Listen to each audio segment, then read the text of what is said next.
Assalamualaikum warahmatullahi wabarakatuh. Selamat siang, kami dari kelompok 3 yang beranggotakan saya sendiri Siti Wahyuni, Saya Nur Hasana. Saya Muhammad Iwan Hanafi. Saya Siti Datul Aslamia. Saya Bella Sapira.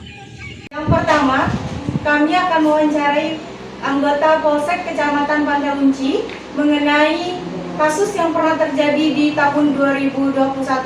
Di samping kami sudah ada yang namanya Bapak Rizky Suryani selaku anggota Polsek Pantai Lunci. Selamat siang Bapak. Selamat siang. Apa kabar? Alhamdulillah baik. Dan ini gimana kabarnya? Alhamdulillah baik. Yang pertama saya akan mengajukan pertanyaan, jumlah kasus yang pernah terjadi di Kecamatan Pantai Lunci pada tahun 2021 ini apa saja Bapak? Kalau dikatakan jumlah kasus yang ditangani oleh personel Polsek tahun 2021 rasanya banyak, karena ada yang namanya babbing itu diselesaikan internal desa. Jadi ini pertanyaannya karena yang ditangani oleh anggota ditangani di Polsek Pantai Lunci, maka saya akan menjawab cuma 3. Tiga kasus yang pernah ditangani Oleh Polsek Pantai Lunci.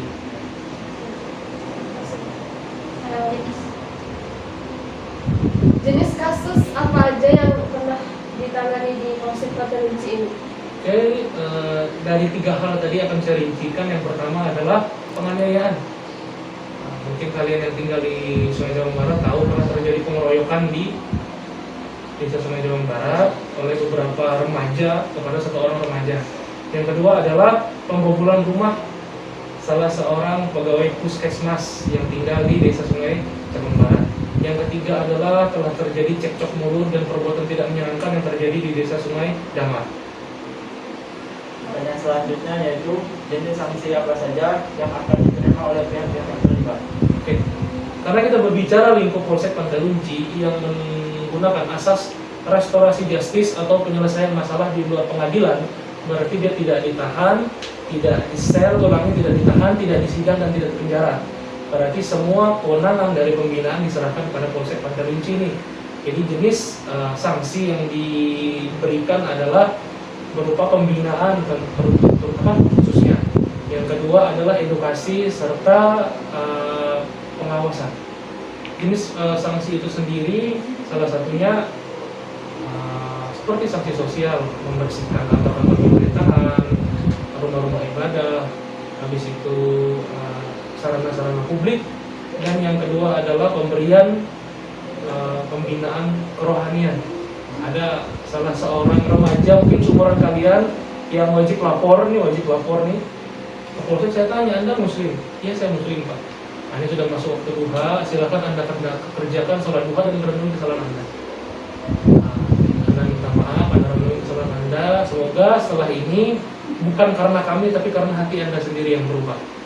Jadi pada intinya ini sanksi yang kita berikan adalah bentuk pembinaan jasmani dan rohani.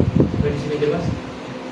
Ya, pertanyaan selanjutnya, jika anggota kepolisian melakukan kesalahan saat penyidikan, seperti saat salah membuat dakwaan dan mengorbankan orang lain, bagaimana proses kelanjutan dari pihak polisi? Kita dalam institusi kepolisian itu ada namanya bagian disipliner, bagian propos namanya. Itu bagian disiplin anggota. Jadi nanti pada saat mereka melakukan kesalahan, jangankan sampai mereka melakukan salah dakwa atau salah tangkap, nih, itu pasti jelas pra peradilan. Sedangkan polisi yang berseragam rambutnya panjang saja atau menggunakan seragam yang tidak sesuai ketentuan, dia ada hukumnya tersendiri. Dan ingat, hukumnya pasti akan lebih berat. Contoh, kalau ada orang umum menggunakan narkoba, misalkan kena pidana setahun, dia pasti 3 kali lipat. Itu jadi jenis peradilan dalam kepolisian itu ada 2. Pidana umumnya kena. Jadi sama, anggota polisi tidak kebal hukum. Dia bila melakukan kesalahan, pidana juga diproses, juga ditangkap sama polisi yang lain, juga disel, juga diperiksa, tidak ada kekhususan. Baru dengan disiplinnya, kode etiknya.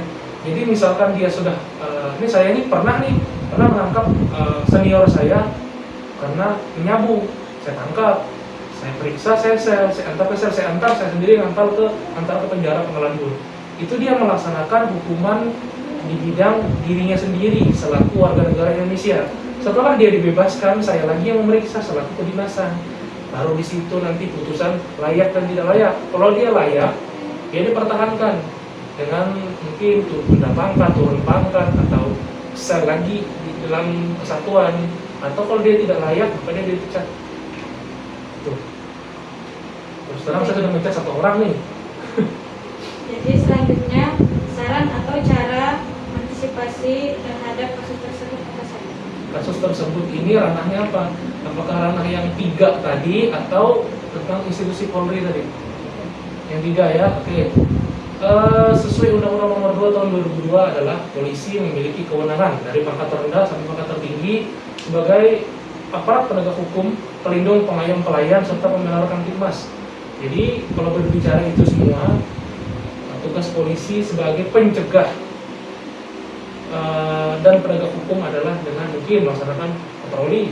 Itu dari segi umumnya, masyarakat, kita patroli, sambang, silaturahmi itu dengan kira kalian lihat polisi keliling-keliling nggak jelas gitu, bukan jalan-jalan santuy, enggak. Mereka dengan menggunakan uniform juga tujuannya itu mencegah atau menekan angka kriminalitas. Contoh nih, ada orang yang mau maling gitu ya kan, ke rumah si bapak ini, tiba-tiba ada polisi nongkrong di sana, kira-kira dia nekat maling enggak? Nekat. Paling atau dia lewat atau mampir, dia pasti akan memberikan reaksi-reaksi tertentu. Karena orang yang membenci polisi, pasti di hatinya itu ada kejahatan. Orang yang di hatinya memiliki kejahatan, dia pasti membenci polisi. Karena polisi adalah satu-satunya institusi yang menghalang-halangi orang melakukan kejahatan.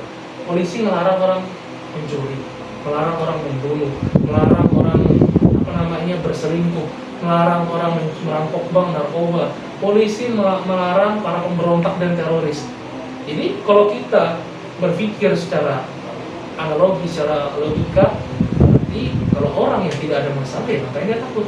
Tapi kalau orang sudah punya masalah, dia pasti menuju gelagat nih, pasti polisi ada praduganya di situ. Jadi itu kalau untuk pelajar, untuk mencegah pelajar melakukan pelanggar itu dengan kita masuk ke pramuka, paskibraka, terus memberikan penduluan serta edukasi tentang remaja. Sampai di sini jelas? Sekian wawancara kami dengan Bapak Rizky Suryani selaku anggota Polsek Pantai Lunci. Sekiranya ada kesalahan kata ataupun wawancara kami yang kurang baik, kami mohon maaf. Karena kita masih berada di tengah masa pandemi, mari kita mematuhi protokol kesehatan dengan memakai masker, mencuci tangan atau menggunakan hand sanitizer, dan tetap menjaga jarak serta menjauhi kerumunan. Prokes